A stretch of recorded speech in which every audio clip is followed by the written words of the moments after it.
পৃথিবীর সবচেয়ে সুখী দেশ নাকি ফিনল্যান্ড।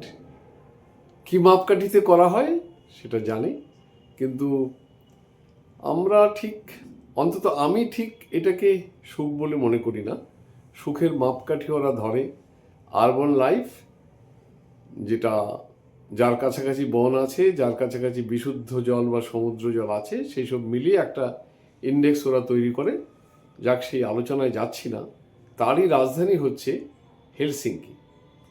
হেলসিঙ্কি রাজধানী হিসাবে সুখীতম, কিন্তু শহর হিসাবে কিন্তু আবার সুখীতম শহর ধরা হয় আবুধাবিকে। আমরা আজকে প্রথম ভাগে হেলসিঙ্কির তিনটে জিনিস তুলে ধরছি, অর্থাৎ ওখানকার সিটি লাইব্রেরি, অদ্ভুত সুন্দর সেই লাইব্রেরি, এবং সেখানকার ওল্ডেস্ট চার্চ, বলতে গেলে একটা গুহার মধ্যে, আর সেখানকার একটা ভাস্কর্য। এই তিনটে মিলিয়ে আজকের এই এপিসোডটা আমি তুলে ধরছি। পরবর্তীকালে হেলসিঙ্কির উপরে আরও এপিসোড আপনাদের সামনে আমরা তুলে ধরব। হেলসিঙ্কি শহরের প্রথম ভাগে আমাদের প্রথম দ্রষ্টব্য হচ্ছে সিটি লাইব্রেরি, যাকে ওরা বলে উডি।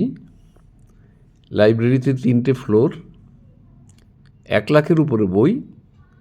এই সিটি লাইব্রেরির অনেকগুলো ব্রাঞ্চ আছে। আমরা মূলটায় এসেছি। আমি যেহেতু একজন গ্রন্থপ্রেমী, আমার যে কোনো জায়গায় গেলে লাইব্রেরি দেখার একটা বাসনা থাকে, সেইভাবে ব্যবস্থা রাখি। স্ট্যাকগুলো কিন্তু দেখার মতো, খুব উঁচু নয়। সবচেয়ে উঁচু যে স্ট্যাকটা আছে সেখান থেকেও আমরা খুব সহজেই হাত দিয়ে বইটা পারতে পারবো। শুধু নিচে পারতে গেলে একটু বসতে হবে, একটু কষ্ট করতে হবে, কিন্তু কোনো মই-টইয়ের দরকার নেই। আর এখানে ক্লাসিফিকেশন করা আছে, তার সঙ্গে সঙ্গে একটু অ্যালফাবেটিক্যালও একটা ইন্ডেক্স দেওয়া আছে, যে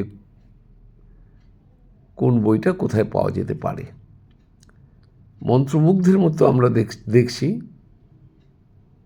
এত পরিষ্কার পরিচ্ছন্ন, দেখার মতো। চুপচাপ যারা গ্রন্থাগারে আসছে তারাও কোনো আওয়াজ করছে না।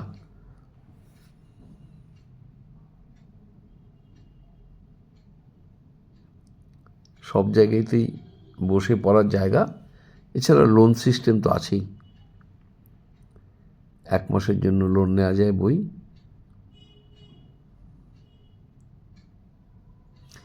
এখানে শুনছিলাম একটা ব্যাপার আছে, পৃথিবীর বিভিন্ন সাহিত্যের সঙ্গে পরিচয় করিয়ে দেওয়ার জন্য এখানে একটা বই অনেকগুলো কপি করে অনেকের হাতে ধরানো হয়, তারপর আলোচনা হয়। এবার আমরা চলে এসেছি আমাদের দ্বিতীয় দ্রষ্টব্য, টেম্পে লিয়াকিউ চার্চ। এটাকে রক চার্চও বলা হয়, কারণ একটা পাথর কেটে এই চার্চটা বানানো হয়েছে। এখানে পাথরও রাখা হয়েছে, আবার তামা দিয়ে তার ছাদটা বা ডোমটা তৈরি করা হয়েছে, এবং এমন ব্যবস্থা আছে যাতে ন্যাচারাল আলোটা আসে। চার্চে তো আজকাল খুব বেশি লোক যায় না। এটা প্রোটেস্ট্যান্ট লুথেরান চার্চ। আগে তো জানতাম না, আগে জানতাম ক্যাথলিক আর প্রোটেস্ট্যান্ট। তারপর তো পূর্ব ইউরোপ ঘুরতে গিয়ে জানলাম যে ওরা প্রোটেস্ট্যান্ট ক্যাথলিক কিছুই না, ওরা অর্থোডক্স। আর প্রোটেস্ট্যান্টের মধ্যে যে মূল ভাগ, যে মার্টিন লুথার কিং, জার্মানি, যিনি প্রথম প্রোটেস্টটা করেছিলেন, তার অনুসারী যারা, তারা নিজেদেরকে বলেন লুথেরান। এটা আমাদের লুথেরান চার্চ।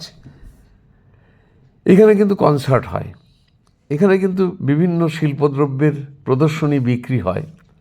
শুধু প্রার্থনার কাজে লাগানো হয় না, কিন্তু প্রার্থনার এই যে হলটা, যে বসার জায়গাগুলো আছে, এগুলো কনসার্টের সময় শ্রোতারা ভর্তি করে।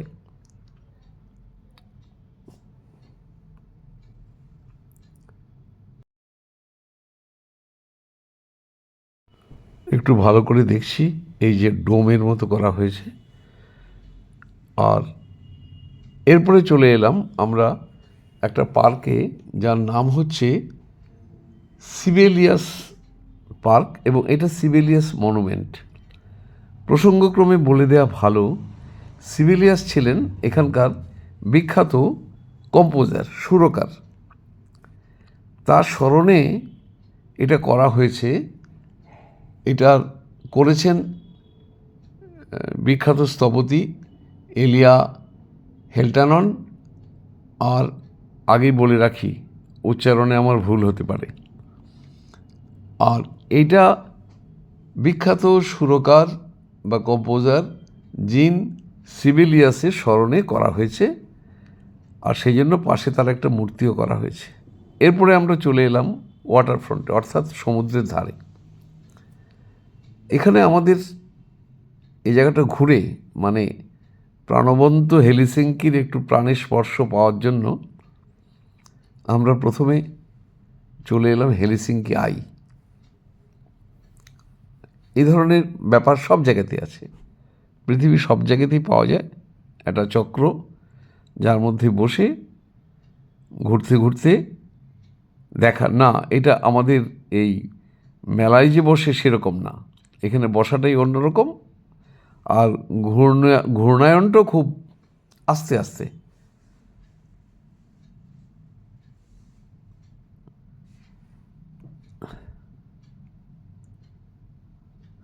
প্রসঙ্গক্রমে আমি আমার অনুরোধটা রাখি যে যারা সাবস্ক্রাইব করেননি দয়া করে সাবস্ক্রাইব করে নিন, আর যদি ভালো লাগে লাইক করুন, আর মনে করলে আপনাদের কাছে অনুরোধ এটা শেয়ার করুন, কারণ হেলসিঙ্কি তো খুব বেশি লোক যাবে না, আর গেলেও এখান থেকে একটা ধারণা নিতে পারবে।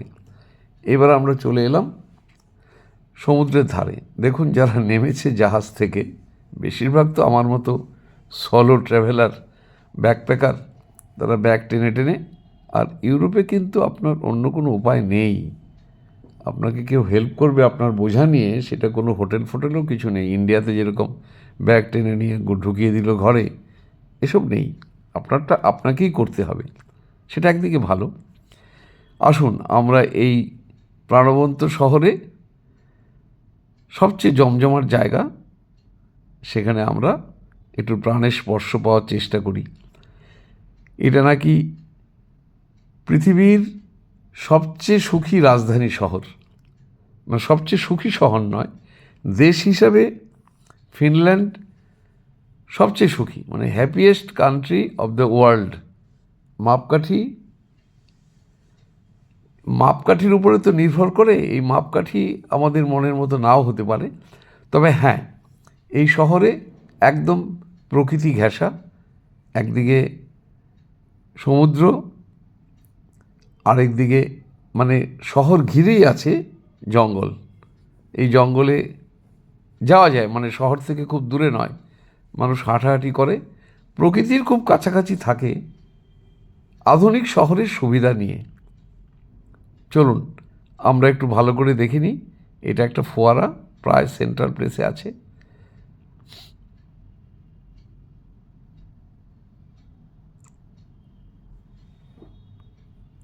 দেখতে দেখতেই আজকের হেলসিঙ্কির প্রথম পর্বটা শেষ করব, এই অনুরোধটা রেখে যে আপনারা লাইক, কমেন্ট করুন, শেয়ার করুন। দেখে সত্যিই সুখী মনে হচ্ছে স্থানীয় লোকদের। এখানে পসরা নিয়ে বসেছেন খোলা জায়গায়, ফুটপাতে দোকান বা রাস্তার ধারে অস্থায়ী দোকান আমি দেখিনি। এমন কোনো শহর আছে যে অস্থায়ী দোকান নেই? মেকশিফট অ্যারেঞ্জমেন্ট যাকে বলে আর কি।